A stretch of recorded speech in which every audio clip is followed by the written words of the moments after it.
अच्छे लोग दुखी क्यों रहते हैं और पापी पाखंडी लोग हमेशा खुश क्यों रहते हैं और मौज उड़ाते हैं? इसके दो कारण हैं। दोनों ही कारण मैं आपको आज बताऊंगी। एक नगर में बीमार स्त्री रहती थी। उसकी 3 छोटी छोटी बेटियां थी। जवानी में ही उसका पति गुजर गया। अगर आप यह कहानी सुन रहे हैं तो पूरा सुनिए। इस कथा को आधा अधूरा छोड़कर जाने की गलती मत करिएगा, क्योंकि इस पवित्र कथा को आधा अधूरा छोड़ने से आपको पाप भी लग सकता है। इसलिए इस कथा को पूरा सुने। आप शिव भक्त हैं तो भोलेनाथ का अनादर न करें। तीनों छोटी छोटी बच्चियों को पालने का भार बेचारी उस अबला पर टल गया। तीनों बच्चों को लेकर वह विधवा जाए तो कहाँ जाए, कुछ काम धाम भी नहीं कर सकती थी।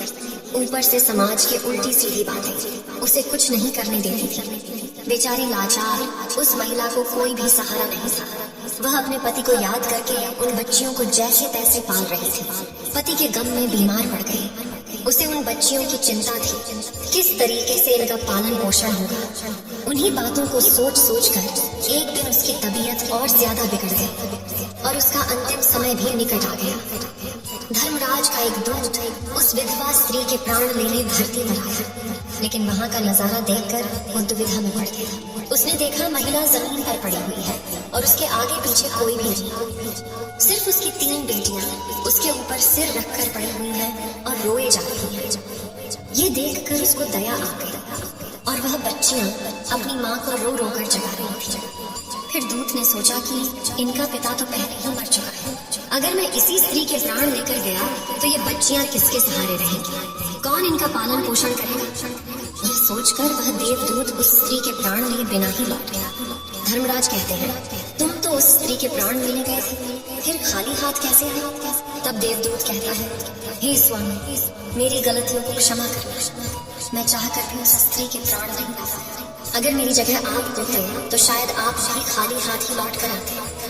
मैं उस महिला की बच्चियों का दुख नहीं देख पाया। वो रो रही थी, अपनी माँ को जगा रही थी। उन्हें वहाँ देखने वाला और भी कोई नहीं था। यदि मैं उस महिला को लेके आता तो उन बच्चियों को कौन देखता? उनका पालन पोषण कौन करता? पृथ्वी लोक के मनुष्य तो इतने स्वार्थी हो गए हैं कि बिना मतलब के तो कोई किसी का सहारा भी नहीं बनता। यदि कोई मदद करता भी है तो बदले में उम्मीद करता है, या फिर उसे अपने एहसान के नीचे जीवन भर दबाकर रखना चाहता है। देवदूत कहता है कि स्वामी, उस महिला को थोड़ा और समय दिया जाए ताकि वह अपनी बच्चियों को पाल पोस कर बड़ा कर सके। देवदूत की बात सुनकर धर्मराज उसे डांटते हुए कहे, अरे मूर्ख, ईश्वर की बनाई गई सृष्टि में न कोई एक क्षण घट सकता है और न ही कोई बैठ सकता है। उसके मर्जी के बिना न उसे जीवन दे सकते हैं और न समय से पहले मार सकते हैं। ईश्वर जो करता है सबके साथ अच्छा ही करता है। तुम कौन होते हो विधाता के नियम को बदलने वाले? तुमने उस महिला को न लाकर ईश्वर के नियमों का उल्लंघन किया है।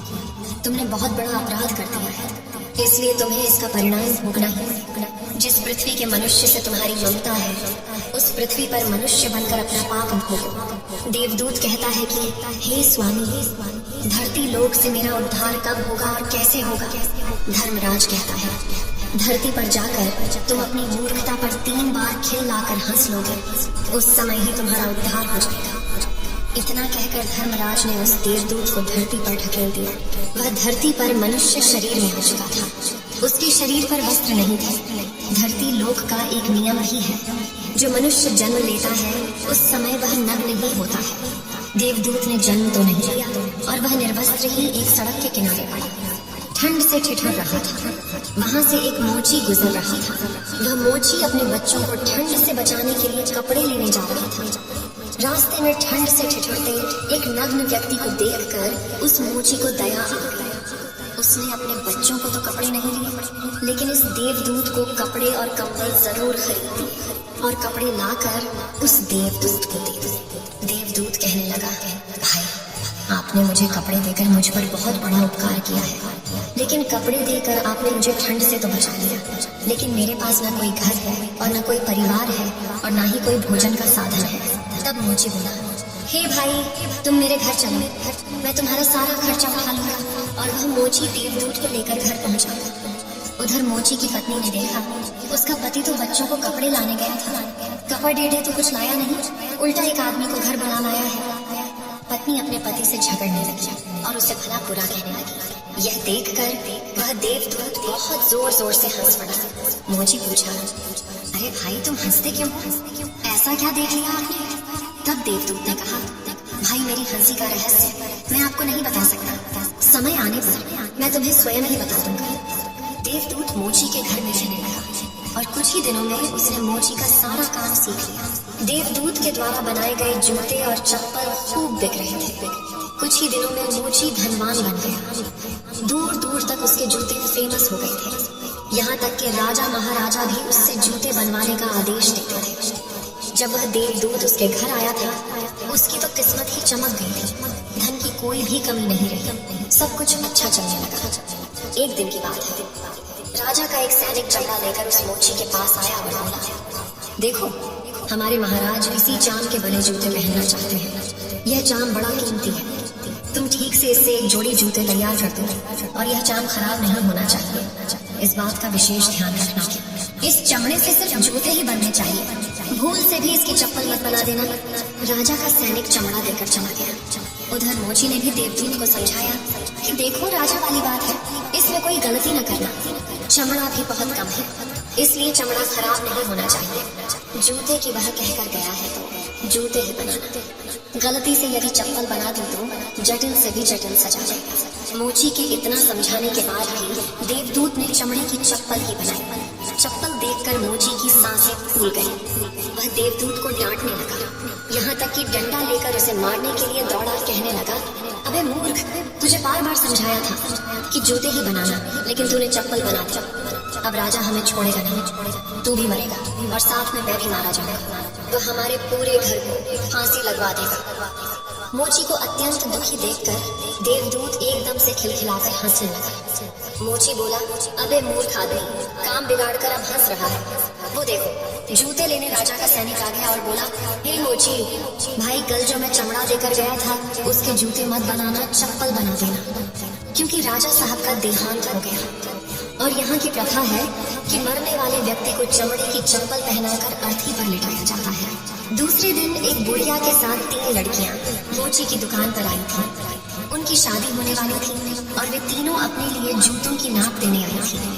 देवदूत ने तीनों लड़कियों को पहचान लिया कि ये 3 वही लड़कियां हैं, वही जिनकी माँ को न ले जाने के कारण आज मैं अपने किए की सजा भोग रहा हूँ। और ये लड़कियां काफी बड़ी हो गई हैं, लगता है अच्छे घर में पली बड़ी मालूम पड़ रही है। बुढ़िया कहती है, हाँ बेटा, बचपन में इनकी माँ चल बसी, इसलिए इनको मैंने मेरे पास रख लिया। मेरे पास करोड़ों की दौलत है और दुर्भाग्य से मेरा कोई नहीं है, तो इनको मैंने अपने पास ही रख लिया। मैंने इनको पढ़ाया लिखाया और अब इनकी बहुत अच्छे खानदान में इनका विवाह करने जा रही हूँ। लड़कियों का भाग्य देखकर देवदूत सोचता है, परमात्मा जो करता है अच्छा ही करता है। अगर इस समय इनकी माँ नहीं मरती तो आज ये भुखमरी और दरिद्रता में ही पड़ी रहती। इनकी माँ के मरने के बाद आज तीनों लड़कियाँ बहुत बड़े घराने की बहू बनने जा रही हैं और इस बुढ़िया की करोड़ों की संपत्ति की मालकिन भी बन चुकी है। ये सब देखकर देवदूत अपनी पहले की मूर्खता को सोच सोच कर जोर जोर से हंसने लगा। मोची ने पूछा, आप क्यों हंस रहे हो? अपनी हंसी का कारण बताओ। देवदूत मोची से कहता है, मैं एक देवदूत हूँ और अभी जो ये तीनों लड़कियाँ जूते की नाप देकर गई हैं, इनकी माता की मैं लेने आया था, लेकिन उस समय ये तीनों छोटी छोटी थी और इन पर तरस खाकर मैं इनकी माँ को नहीं ले गया और इनके पिता का पहले ही निधन हो चुका था। इस कारण मुझे धर्मराज ने श्राप देकर धरती पर भेज दिया। मैं बिना कपड़े के एक सड़क के किनारे पड़ा था, तब तुम मुझे अपने घर ले आए। उस समय तुम्हारी पत्नी तुमसे खूब लड़ी थी, क्योंकि तुमने अपने बच्चों के कपड़ों के पैसे से मेरे लिए कंबल और कपड़े खरीद लिए थे। तब मैं पहली बार तुम्हारी पत्नी की मूर्खता को देखकर खूब हंसा था, क्योंकि तुम्हारी पत्नी उस लाभ को नहीं देख पा रही थी जो मेरे आने से तुम्हारे घर में होने वाला था। और दूसरी बार हंसी मुझे जब तुम राजा के जूते नहीं बना सके और तुम डंडा लेकर मेरे पीछे भागे। 3 उस समय तुम राजा के बारे में सोच रहे थे, लेकिन तुमको यह नहीं मालूम था कि राजा के साथ क्या घटना घटने वाली है, जिसके कारण राजा को जूतों से अधिक पत्तों की आवश्यकता पड़ गई। कई बार ऐसा होता है, हम चीजों को देखकर या सोचकर दुख मनाते हैं जो हम उसे देख नहीं पाते और वह जो होने वाला होता है। कई बार परमात्मा हमारे पर और हम उसे देखकर भगवान को कोसते हैं। हम उस अच्छे को नहीं देख पाते जो हमारे साथ भविष्य में होने वाला है। कई बार हमारे साथ वर्तमान में अच्छा होता है तो हम बहुत खुश होते हैं, लेकिन हम यह नहीं देख पाते कि भविष्य में क्या होने वाला है। हमारे साथ दो तरह की घटना होती है, अच्छी और बुरी, लेकिन हमें हमेशा यह सोचना चाहिए भगवान जो करेगा अच्छा ही करेगा। यह सोचकर आगे बढ़ना चाहिए। अच्छे लोग दुखी इसलिए रहते हैं क्योंकि अच्छे लोगों के साथ बाद में अच्छा हो सके, और दूसरा कारण यह है कि अच्छे लोग हमेशा ईश्वर से जुड़े रहते हैं और इनको ईश्वर से जुड़ा रहना भी जरूरी है कि उन पर दुख आते रहना चाहिए। अंत में देवदूत मोची को सब कुछ समझाकर वापस धर्मराज के पास चला गया। इस वीडियो को बोलते समय कोई त्रुटि हो तो मैं क्षमा चाहती हूँ। उम्मीद है आप सभी को ये वीडियो अच्छी लगी होगी। अगर आप शिव के सच्चे भक्त हैं तो चैनल को सब्सक्राइब और वीडियो को लाइक करके कमेंट में हर हर महादेव लिख दीजिए।